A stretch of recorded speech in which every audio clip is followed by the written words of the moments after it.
Hello दोस्तों, तो आज की इस वीडियो में हम आपको क्लास 10th सब्जेक्ट साइंस, ठीक है, जो कि प्रीवियस ईयर में पूछा गया प्रश्न है, उस प्रश्न को आज हम आपको बताने वाले हैं। जो चैप्टर है आपका प्रकाश, परावर्तन तथा अपवर्तन के नियम, ठीक है, जो कि क्लास 10th के लिए बहुत ही मोस्ट इम्पॉर्टेंट क्वेश्चन है।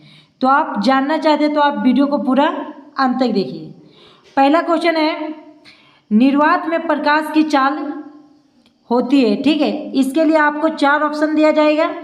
4 ऑप्शन में से आपका एक ऑप्शन जो होगा वो सही होगा, ठीक है। तो निर्वात में प्रकाश की चाल कितनी होती है, थोड़ा ये टाइपिंग मिस्टेक हो गया है, ठीक है। तो आप लोग बताइए, निर्वात में प्रकाश की चाल कितना होता है? 3 गुना 10⁸ मीटर प्रति सेकेंड होता है, ठीक है। चलिए हम नेक्स्ट क्वेश्चन देखते हैं। नेक्स्ट क्वेश्चन है, समतल दर्पण द्वारा बना प्रतिबिंब होता है, ठीक है। समतल दर्पण द्वारा बना प्रतिबिंब क्या होता है? सीधा, बराबर, आभासी या इनमें से सभी? तो जो इसका राइट आंसर हो जाएगा वह हो जाएगा इनमें से सभी, ठीक है।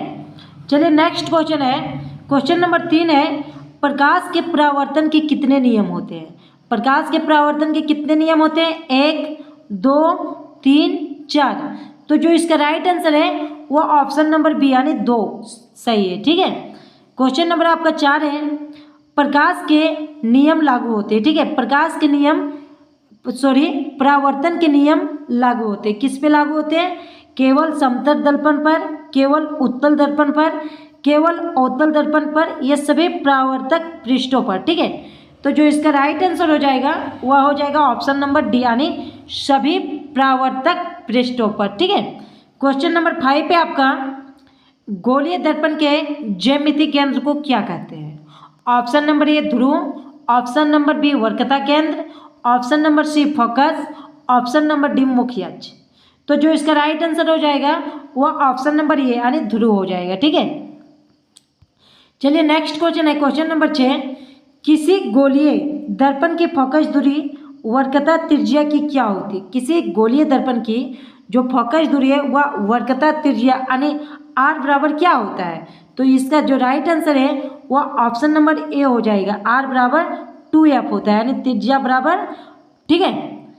क्वेश्चन नंबर 7 है आपका, एक गोलीय दर्पण की फोकस त्रिज्या 20 सेंटीमीटर है, तो फोकस दूरी क्या होगा, ठीक है। तो आप पढ़े होंगे कि देखिए एफ निकालने के रहेगा, एफ बराबर क्या होता है यानी फोकस बराबर होता है त्रिज्या बटा 2 यानी आर बटा 2, ठीक है। अगर मेरा त्रिज्या 20 सेंटीमीटर दिया हुआ है तो 20 बटा 2 होता है यानी 20 का आधा हो जाएगा 10 सेंटीमीटर। इसका राइट आंसर हो जाएगा ऑप्शन नंबर बी, ठीक है। नेक्स्ट क्वेश्चन है, अवतल दर्पण की फोकस दूरी होती है, अवतल दर्पण की फोकस दूरी होती है 0, घनात्मक, निरात्मक में थोड़ा टाइप मिस्टेक है, या डी इनमें से कोई नहीं। तो देखिए अवतल दर्पण की फोकस दूरी होता है निरात्मक होता है यानी ऑप्शन नंबर सी राइट हो जाएगा, ठीक है। क्वेश्चन नंबर 9 है, उत्तल दर्पण की फोकस दूरी होती है, उत्तल दर्पण की फोकस दूरी क्या होती है? 0, घनात्मक, निरात्मक या इनमें कोई नहीं। तो जो इसका आंसर हो जाएगा, उत्तल दर्पण की फोकस दूरी हरदम प्लस होता है यानी घनात्मक, ठीक है। ऑप्शन नंबर बी राइट हो जाएगा। क्वेश्चन नंबर 10 है, उत्तल दर्पण द्वारा बना प्रतिबिंब होता है, ठीक है। उत्तल दर्पण द्वारा बना प्रतिबिंब कैसा होता है? उल्टा, वास्तविक, आवर्धित या सीधा? तो जो इसका राइट आंसर हो जाएगा, उत्तल दर्पण द्वारा बना प्रतिबिंब हमेशा सीधा होता है यानी ऑप्शन नंबर डी राइट हो जाएगा, ठीक है। क्वेश्चन नंबर 11 है, उत्तल दर्पण का प्रयोग निम्नांकित में से किस वस्तु में किया जाता है? तो उत्तल दर्पण का जो प्रयोग है वह गाड़ी के साइड मिरर में उत्तल दर्पण का प्रयोग किया जाता है यानी ऑप्शन नंबर ये राइट हो जाएगा, ठीक है। क्वेश्चन नंबर 12 है, लेंस में कितने वक्रता केंद्र होते हैं? 1, 2, 3, 4। तो जो इसका राइट आंसर हो जाएगा, लेंस में कितने वक्रता केंद्र होते हैं? तो 2, इसका ऑप्शन नंबर बी राइट हो जाएगा, ठीक है। क्वेश्चन नंबर 13 है, लेंस में कितने मुख्य फोकस होते हैं? तो लेंस में कितने मुख्य फोकस होते हैं?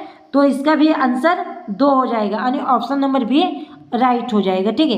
क्वेश्चन नंबर 14 है, जो कि बहुत ही वीवीआई क्वेश्चन है, बहुत ही बार आपका एग्जाम में पूछा गया प्रश्न है। हजामत बनाने में किस दर्पण का प्रयोग होता है, यानी दाढ़ी बनाने के लिए आप लोग किस दर्पण का प्रयोग करते हैं? अवतल दर्पण, उत्तल दर्पण, समतल दर्पण या इनमें से कोई नहीं। तो दाढ़ी बनाने के लिए हम लोग हमेशा अवतल दर्पण का प्रयोग करते हैं, यानी ऑप्शन नंबर ये राइट हो जाएगा। ठीक है। क्वेश्चन नंबर 15 है, सौर कुकर में किस गोलीय दर्पण का प्रयोग किया जाता है? हाँ ठीक है, सौर कुकर में किस दर्पण का प्रयोग करते हैं? अवतल, उत्तल, समतल या इनमें से कोई नहीं। तो जो सौर कुकर में हम लोग अवतल दर्पण का प्रयोग करते हैं। ये भी बहुत ही VVI क्वेश्चन है, बहुत ही बार आपके एग्जाम में पूछा गया प्रश्न है। क्वेश्चन नंबर 16 है, मोटर चालक के सामने कौन सा दर्पण लगा होता है? जब आप लोग गाड़ी चलाते हैं उसके सामने कौन सा दर्पण का उपयोग होता है? अवतल दर्पण, उत्तल दर्पण, समतल दर्पण या इनमें से कोई नहीं। तो मोटर चालक के सामने हमेशा उत्तल दर्पण का प्रयोग होता है, यानी ऑप्शन नंबर बी राइट हो जाएगा।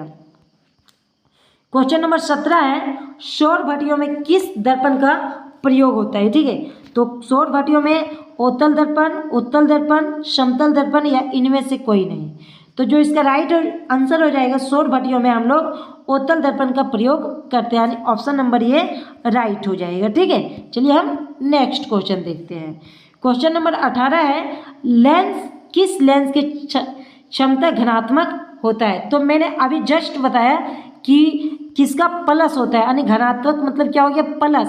तो अभी मैंने बताया कि उत्तल लेंस का हरदम घनात्मक होता है। ठीक है, लेंस की क्षमता का ऐसा ही मतलब। क्वेश्चन नंबर 19 है, कौन सा लेंस अभिसारी लेंस भी कहा जाता है? ऑप्शन नंबर ए अवतल दर्पण, ऑप्शन नंबर बी उत्तल लेंस लेंस है, ऑप्शन नंबर सी उत्तल एवं अवतल दोनों या इनमें से कोई नहीं।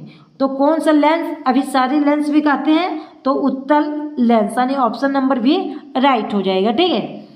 क्वेश्चन नंबर 20 है, निम्न में से कौन सा पदार्थ लेंस बनाने के लिए प्रयुक्त नहीं किया जाता है? निम्न में से कौन सा पदार्थ लेंस बनाने के लिए प्रयुक्त नहीं किया जाता है? जल, कांच, प्लास्टिक, मिट्टी। तो जो इसका राइट आंसर है वो ऑप्शन नंबर डी हो जाएगा, यानी मिट्टी। किस पर लेंस का उपयोग नहीं करते? तो मिट्टी का। ठीक है दोस्तों, अगर यह आपको वीडियो पसंद आया तो वीडियो को एक लाइक कीजिएगा और चैनल पे नए हैं तो चैनल को सब्सक्राइब कीजिएगा, क्योंकि आपका एग्जाम आ रहा है। प्रत्येक चैप्टर वाइज आपका ऑब्जेक्टिव जो मोस्ट इंपॉर्टेंट क्वेश्चन होगा VVI क्वेश्चन, वही आपको बताया जाएगा। ठीक है।